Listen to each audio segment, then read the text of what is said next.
Welcome to The Long Drive, which is both a post-apocalyptic survival car sim and the most inadvertently art house game I've ever played. Long Drive is one of few games that can safely say that it's a close relative of the infamous Desert Bus. Unlike Desert Bus, however, it actually has gameplay, things to see and visit on a road, and trace amounts of lore, but there is no objective, nor is there an overarching story. The Long Drive simply has you explore an endless apocalyptic world in a customizable car or a motorcycle. This is a game where you craft your own story, setting whatever goal you want, going wherever you please, and interpreting this world however you like. Both its vastness and loneliness invoke a surprisingly natural sense of mystery and existential dread. Early on in my playtime, exploring these rundown buildings on my lonesome in the middle of the desert reminded me of the first half of Texas Chainsaw Massacre, the original from the 70s that is. I've heard the reboots aren't as tasteful. But if we're going with movie allegories, then the nanosecond someone else joins you in co-op, it becomes more like Fear and Loathing in Las Vegas with a bit more comedy and less Las Vegas. After all, there's an innovative mechanic at play called desynchronization, where the client and host are constantly hallucinating different things.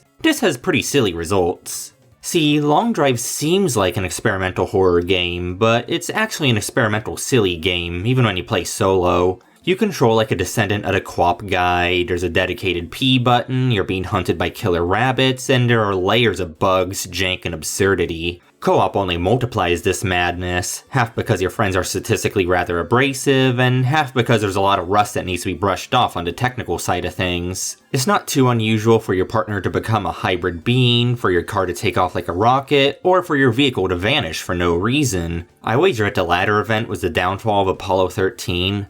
Single player has its problems as well, but in terms of bugs, it's a deciduous rainforest in comparison to multiplayer being an Amazon rainforest. It's the difference between a polished game and a Bethesda game, so it shouldn't be too surprising to know that, as of uploading, The Long Drive is in early access, where it has been for a handful of years. I feel the game largely delivers on what it promises, and since I got it for $4 on sale, I struggle to be disappointed or resentful. But I did want to address the problems with co-op sooner than later because it's the big buyer beware aspect of this game at the moment. It is a lot of fun when it's running full gas, it's just too bad it's often running on pea fumes instead. Long Drive is otherwise better off technically than Splinter Cell Conviction, though if you notice stuttering in my footage, it's either a byproduct of co-op, or the game choking up because I turned on my headlights, or put 3 items in my car's trunk. So optimization is a bit of a problem as well. I guess time will tell if this all gets tuned up, so be sure to check the upload date and patch history before asking me to address changes that haven't been made yet. I've seen it before, I'm sure I'll see it again. With all that prep out of the way, let's drive the Long Drive.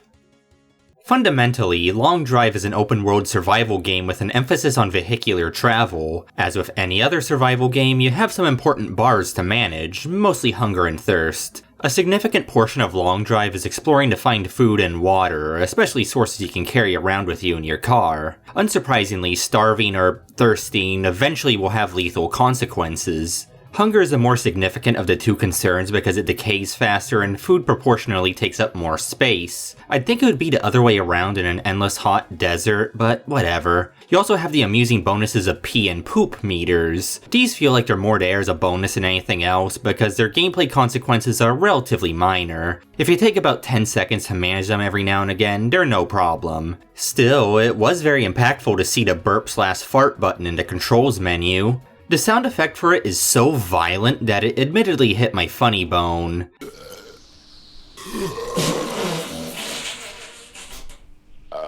I hope future games I discuss are less literally scatological. One big thing that sets Long Drive apart from your average survival game is that it is a descendant of the infamous QWOP. In other words, its awkward and involved control scheme is one of its primary gimmicks. At an absolute minimum, entering your car and driving it requires 5 different inputs. That's assuming the engine starts immediately, you're driving an automatic, you don't make any misinputs, etc.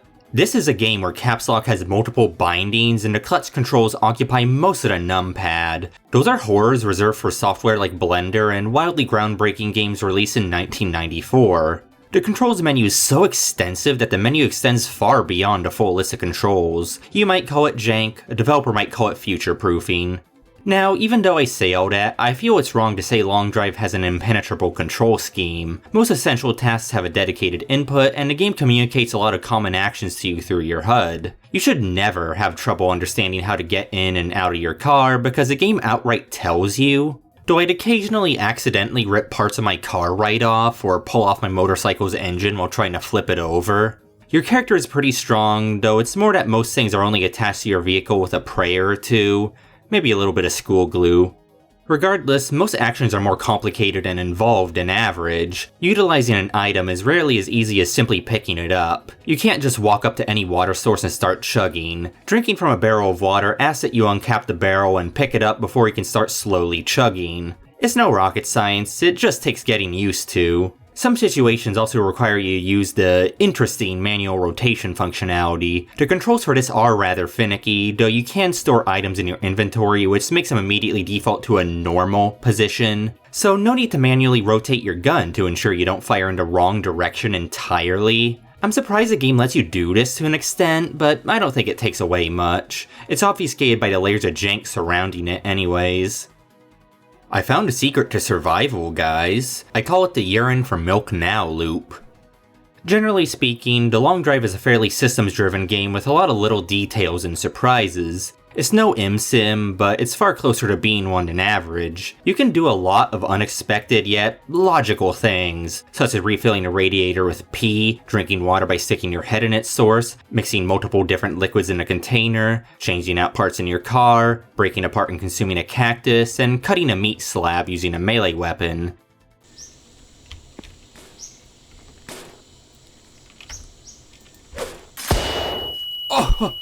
Not clear if you eat these vittles raw or not, but it doesn't seem to matter. They're a great source of nutrition either way. Put them in a basket and they'll both stay in place and attach neatly onto your vehicle. Speaking of attaching, you can attach a toilet to the top of your car, you know, for both emergencies and a scenic view. Plus, the blow-up dolls violently explode when you whack them. Speaking of whacking, there are hostiles to fight off. The primary threat is in the form of zombies, which I'm not impressed by, but I've also never been impressed by zombies outside of Left 4 Dead. These guys are weak and their AI is easy to exploit because the enemies in Long Drive are horror set dressing before they are a challenge to overcome. Even if you don't have a weapon, you ostensibly have a car you can use to either escape or turn them into an American statistic. Otherwise, you've got a small array of guns to help defend yourself, like a revolver, a couple different shotguns, a Soviet Glock, and a BB gun. Barring the BB gun, these guns hit like trucks, even if their feedback is rather minimal and their models look extracted from the early aughts. Ever since Sonar Shock, I've appreciated gun sim elements in games a lot more, and I think Long Drive does them fine. You need to manually open brake actions, flip open cylinders, and load each bullet individually. It's on par with the moderate complexity clunkiness of the rest of the game. Operating them isn't hard, but you can probably see me struggling with brake action guns because they're finicky. This is just proof I'm less about brake action and more about create dormancy. Luckily enough, the evil farmers struggle to catch up with you even if you're just casually walking backwards, so getting my fingers caught in my guns was never a big deal. Also, you can easily heal off the pitiful damage enemies do to you by drinking alcohol or blood, potentially meaning that you play as an Eastern European vampire. This is a reference to the oft-quoted film starring Steven Seagal, Attack Force. Compounding the feeling of this being a curb stomp is the presence of melee weapons. Between their long reach, high damage, and lack of ammo management, and the absence of ranged enemies, melee weapons are objectively better to carry around than firearms. This isn't even my ludicrous Vermintide 2 playtime paying off. This is as mindless as flailing gets, and I'm a Kruber main. In short, combat in this game is bad. I have to imagine that this is something the developers plan to expand upon, because the fact that it feels like a trivially easy afterthought takes away a lot of the horror and suspense. I don't want this game to be combat focused, it just needs more in the way of meaningful threats to better sell the post-apocalyptic survival aspects.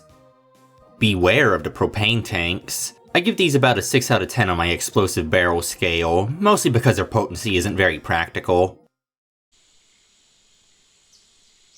I can take it.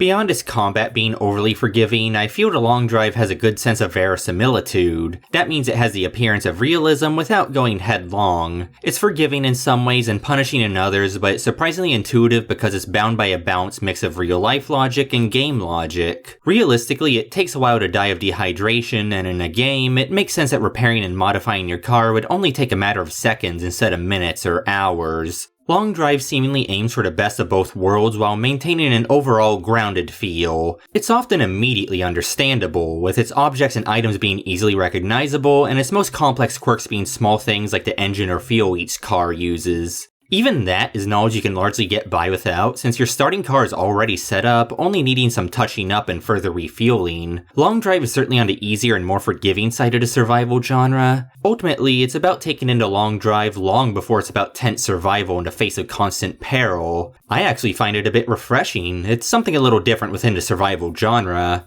I like that the world feels hostile without feeling like it's going out of its way to kill me. It's just too bad that it means a lot of threats into Long Drive are rather empty. It's extra amusing to me because a lot of survival sandbox games feel like they have the exact opposite problem of this, where the world is so hostile it's like you disturbed an especially spiteful pharaoh's tomb. Long Drive would only gain from, say, occasional encounters with farmers who have shotguns. It wouldn't shake up the core gameplay loop too much, yet it would lend a lot of simple decision making that the game otherwise needs a bit more of.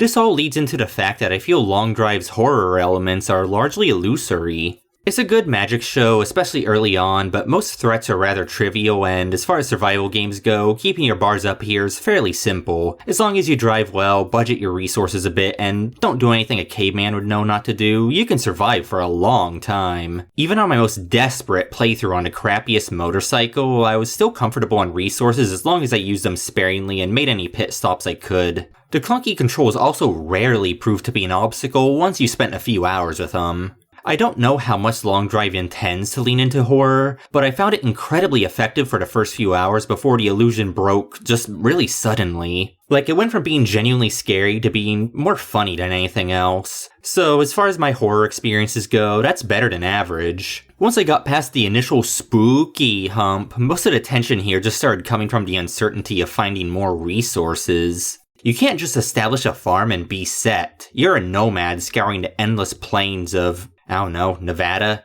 See, the Long Drive isn't the kind of game where you build a base. Every location has limited resources, you don't have a map, and there's no base building mechanics, so you're encouraged to stay on the move. What Long Drive offers in place of a traditional base is a car, which serves as a mobile base of operations. While the number of operations it performs isn't too high, it's vital to keeping your important numbers high. You will starve on foot, even if it takes a while, so a car is your way to quickly move between pit stops where you scavenge food, water, gas, ammo, and whatever else you need. It's worth mentioning that there's no crafting system in Long Drive. Everything must be scavenged. It's a small thing, arguably even a footnote within my script, yet it was one of the big reasons why I enjoyed this game more than most other survival games. It means there's no awkward menu full of overly eclectic items to craft, no linear progression path, and far less downtime dedicated to both granular item collection and inventory management. It's just stuff I appreciate as someone who doesn't play survival games often, I suppose. Long Drive is a game that keeps you moving forward without getting bogged down in Minecraftian design trends. Okay, that small tangent aside, I've taken a bit to get to the actual vehicle discussion, so I don't want to sugarcoat the fact that you spend a lot of this game driving.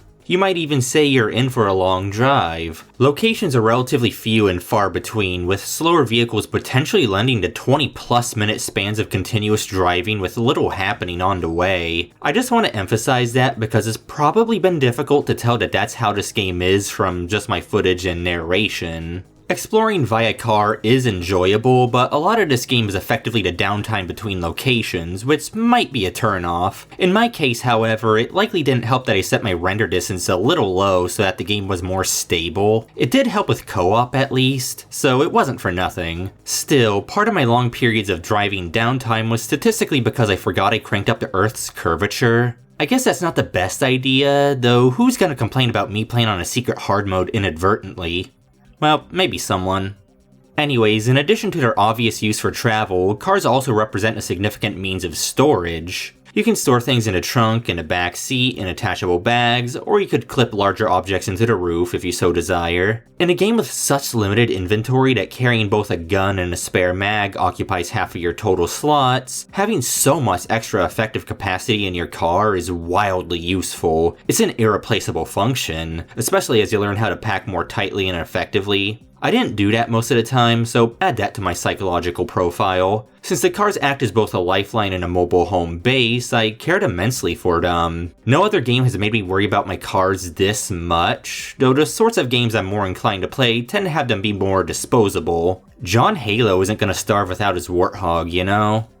Now, it's not like your car is going to be crashing or shot at a lot in long drive, but I did find myself concerned about the possibility of a crash that sets me back a long way. Car crashes won't happen often, but you can make your co-op partner crash by leaning into their face and stealing the wheel. More likely than that in solo play, you might hit one of the sneaky pebbles of super death on the road. Should you hit one of these pebbles, parts will fly out of the car, doors might come right off their hinges, items will careen out of the trunk, you name it. If you've been taking good care of your car and packing well, it can be very reasonably recoverable. If you've been careless, it could be a death sentence. Meaning this game hinges on me driving well. That's my worst nightmare. I think I'll down a few of these to help with my nerves.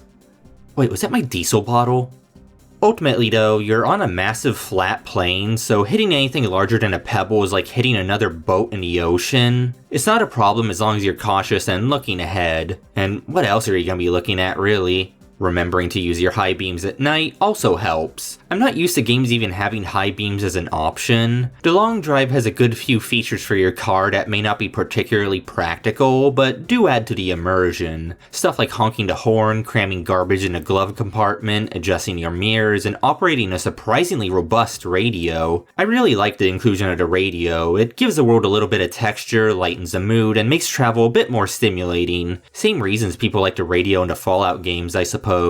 I stuck to 100.5 FM because I enjoyed the mix of dream pop and the guy on tranquilizers reading poetry. Most other channels either had stereotypically obnoxious DJs or German DJs, both of which are total no-goes. There's functionality for a custom radio station, so if you're like me and you want to listen to ex-military over the radio as you trawl the desert on a motorcycle, it's a fun way to do so. It's a shame you can't get launched through the windshield when you crash. I think that would be a highly atmospheric feature.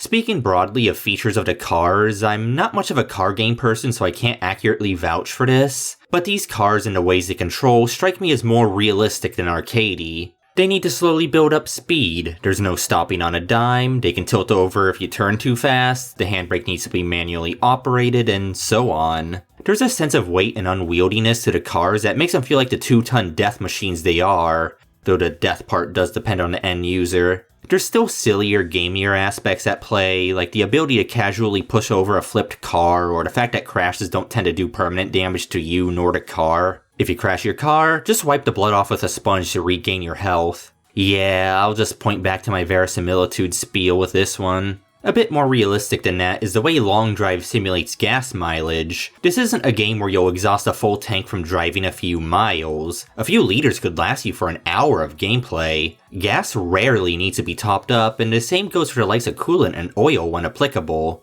Some engines need a percentage of oil mixed in with their gas, and a rare few need diesel instead. The car in your workshop at the start is randomly chosen, so there's a decent chance you'll have to tangle with these different fuel types. Though you can also freestyle it and just put stupid things like water in the gas tank. It only degrades performance after a certain percentage of dilution. Go ham and pee in there, player.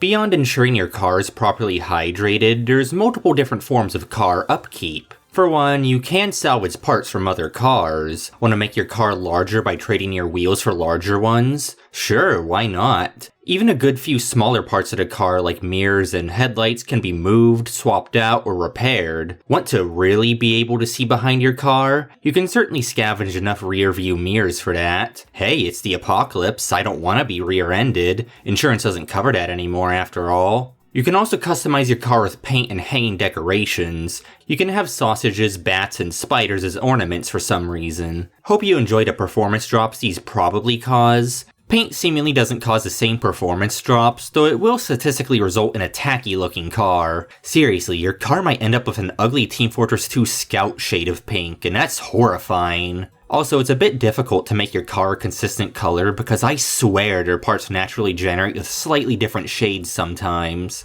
It's a small thing that bothers me more than it probably should. It's been harder to go to sleep at night since this first occurred to me. But hey, you can also clean your car. I find these cleaning mechanics interesting. You can brush rust off, spritz off mild damage, and sponge off dirt. It felt surprisingly nice to fix up and neaten a car. You can clean guns as well, which mostly only seems to improve their damage output. The game only subtly hints that you can do this, so it felt pretty good to be rewarded for my random experimentation by having a BB gun be upgraded from a pea shooter to a high power pea shooter. Whoa, damage. If your game lets me clean things, I probably will clean whenever I can. Maybe that's some mom energy some people claim I have coming through.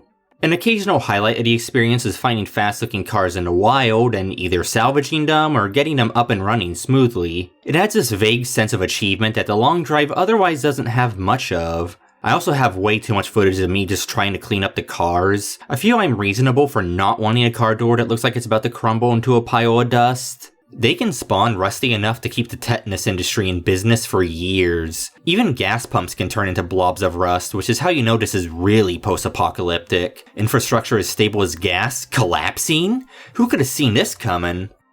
Anyways, I imagine car aficionados might get a kick out of the cars themselves. I have like face blindness for cars, I guess you can say. They all look effectively identical to me, and my brain only broadly identifies how fast or sturdy a car looks. I wasn't even imbued with an overly intense interest in guns instead. Regardless, I do know that Long Drive features a decent variety of Eastern European cars, so this might be a fun little tour of Eastern Europe for someone. For me, there's a certain extent to which this ended up being a tour of the new game menu, because I didn't like starting with this car with a trunk in the front. Business in the front, then that's a party and a new save. So you can save scum, per se, for a better starting car, though you really don't have to do this. There's plenty of cars to find outside a starting garage regardless. There's even operable buses and trucks should you want to mow down pedestrians really hard, and the opposite side of the spectrum into motorcycles. I never got any buses up and running, but I did spend a lot of time on the motorcycles. They are interesting. There's not much practical gameplay incentive to use a motorcycle instead of a car. Beyond its responsive brakes and decent gas mileage, it's generally not as fitting for the, challenges of Long Drive, especially if your map generation is on the hilly side. The one I initially got couldn't climb up most hills without stalling, despite being in top condition, so I had to use physics and shallow hills to my advantage. For this, rolling the motorcycle can be fun. It's like a secret hard mode. You even have to go out of your way to repair the thing in the first place, as it takes both knowledge of mechanics and some sleuthing to get it up and running. Speaking of getting it up, don't try to pick up the bike manually like I do. Flipping the bikes in this game asks you to get on them, disable the handbrake, then steer in the direction you want to right yourself in. I don't have to do stupid nonsense like this with the cars, though then again I played with clutch controls off, so maybe I don't have much room to talk there. Ultimately, I do enjoy driving into Long Drive. It's mechanically solid and it never gets too slow or dull because those tiny rocks are sure to keep you on your toes. Oh, and the sense of a grand journey is decent. When you aren't passing out at the wheel, there's sights to see on the road of various levels of pleasantry. This is how I elegantly and wordlessly transition into discussing Long Drive's presentation. Objectively, this game is rather ugly and grimy. Sometimes it seems more intentional than other times. Like, there's definitely a degree to which the game is meant to be a bit ugly and amateurish visually. I think the body horror player animations, bizarrely laid out locations, and poorly used bathrooms are good examples to point to. I do find that these aesthetically can work in the game's favor, though they could also be a bit more consistent, especially in regards to the absurd ways players animate. It's not like it's a multiplayer only thing. You can just drop a stationary camera anywhere so you can see yourself bonelessly contort. I feel the enemies being like this as well could have given them some extra spooky value, but well. The game otherwise leans into a grimy and ramshackle aesthetic that makes clean and neat cars a greater point of pride. It does emphasize their importance to your survival after all. You want the fast shiny, don't you?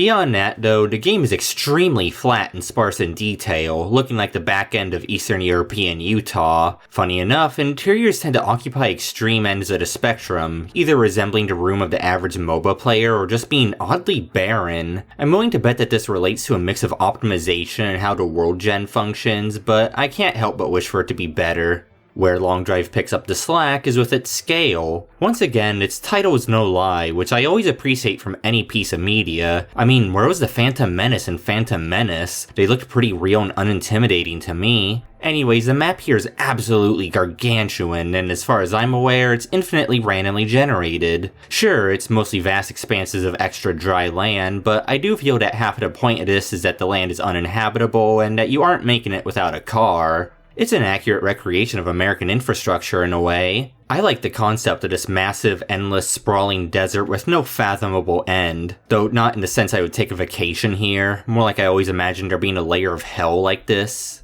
The scale of the world goes beyond its longness, extending into its girth. You'll occasionally stumble upon massive rock formations completely and utterly dwarfing you and your car. There's a unique charm in peering out into the distance and seeing faraway rock formations that take minutes to reach. They act as temporary landmarks that give the world a more organic feel. Though there isn't much reason to visit these beyond curiosity or the roadrunner traps on a road they sometimes generate. What's going on with that?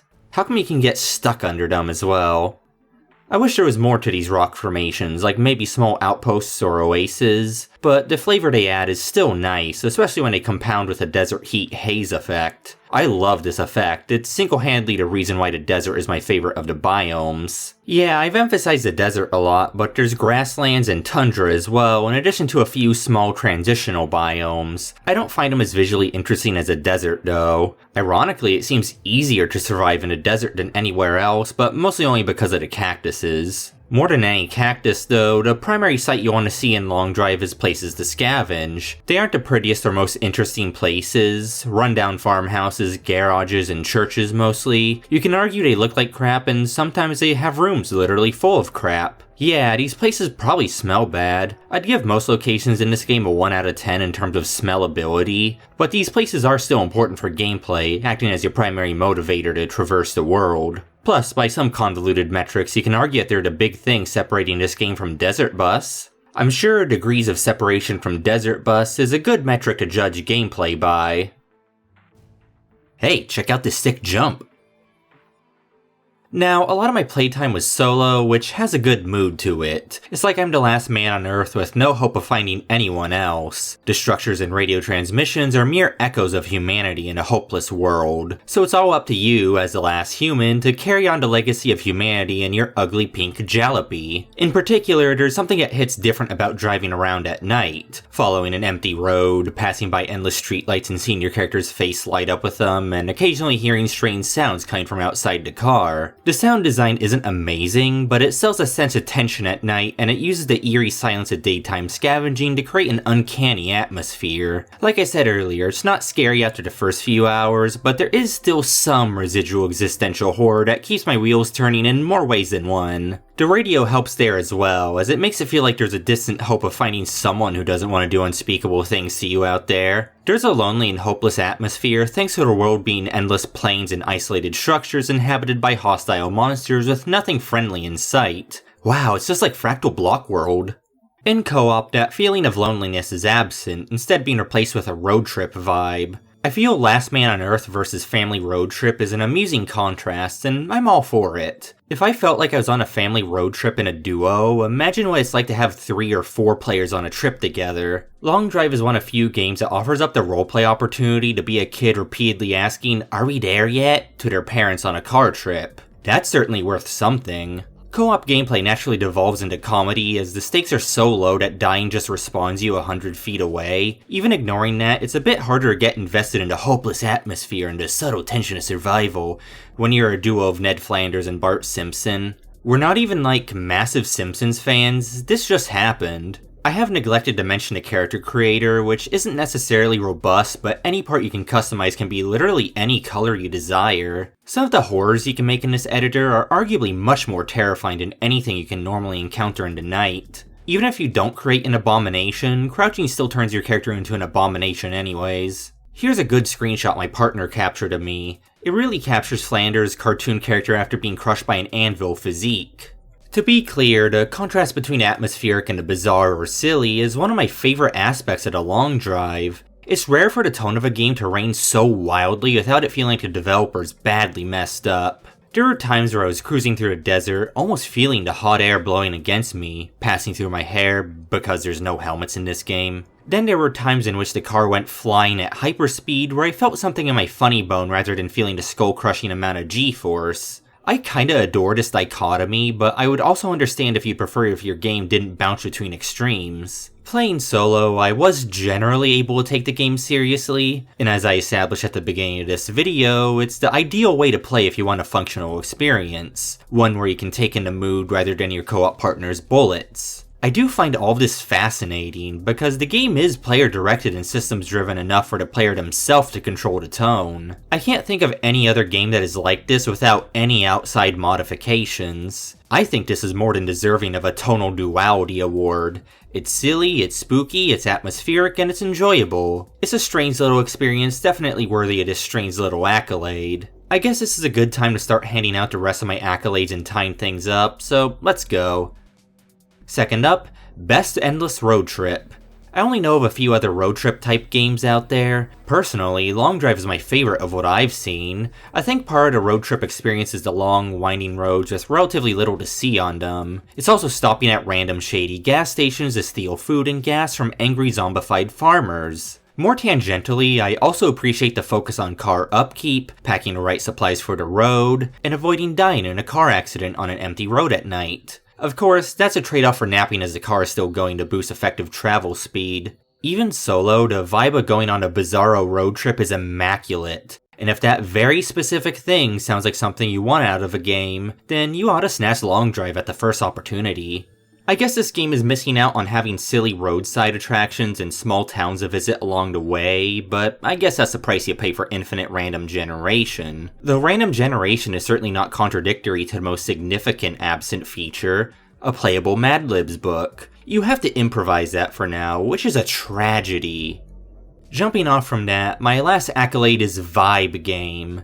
I cracked a joke about it earlier, yet it really does remind me a lot of Fractal Block World in this regard. In theory, it has broad appeal, but it's something that takes appreciation that not everyone will be able to offer it. Though Long Drive seemingly has broader appeal than I expected, given its decently high number of positive reviews on Steam. Honestly, more than the car or survival mechanics, your decision to purchase a Long Drive should boil down to whether or not you resonate with the general mood and the slow-paced nomadic gameplay. There's certainly cool stuff here. It's no walking simulator and it hits a wide variety of notes, a few of which being bound to land with the average gamer. Still, it's a bit of an acquired taste, as it's an immensely janky and experimental game that asks that you're willing to smell its roses. Just don't smell anything else. New noses are hard to come by anymore. With all that said, that's about all I have for the Long Drive. Thanks to my Patreons, Banana and Grumble. You're a good encouragement to make more of these. Special thanks to Grumble for coming along with me for this long drive. In what should be a comparatively shorter drive away, I'll have a game that's so shockingly bad that it somehow wraps back around to being good. A rare characteristic that's way more common in bad movies than bad games.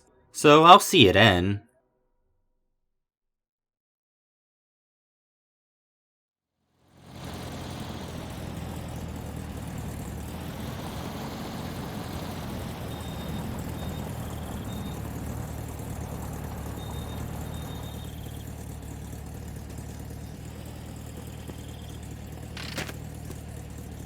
Howdy, stranger. Could I interest you in a smooth Pall Mall 100 this lovely evening?